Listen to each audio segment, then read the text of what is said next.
Hey guys, welcome to First Samuel. So this is another short little book that we're going to mention because it does have one name of God that is first mentioned in it. And First Samuel, we think that it was probably Samuel that wrote part of it, and then also a prophet after Samuel had died, probably kind of finished up the book. And it is in the Old Testament. And then the summary, Israel's 12 tribes unite under a king. And the name of God that is mentioned is Jehovah Sabbath. So we had already kind of talked about the day of Sabbath in a previous video about it is the day to come and rest and worship God. So this is kind of following with that.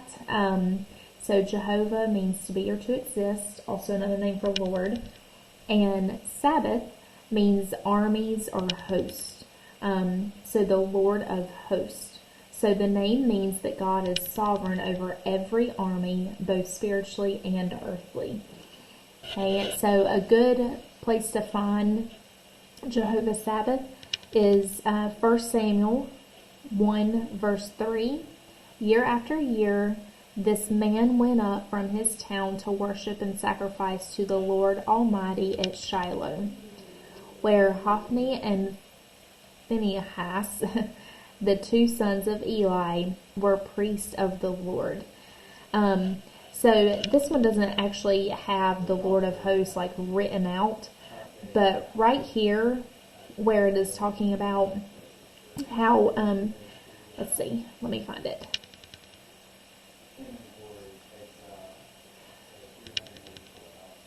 Year after year, this man went up from his town to worship and sacrifice to the Lord Almighty at Shiloh.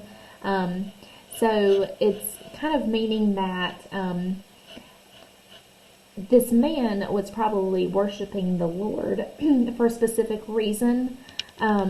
And if you think about when you are going into a battle of some sort, or maybe a trial of some sort, you usually pray to God. So this man was probably faced with some type of challenge or battle. So he would go up and worship to God. And because of this name, the Lord of hosts, or you can think of it as the Lord of armies, the Lord was essentially going to go fight that battle for him, just like he does for us every day.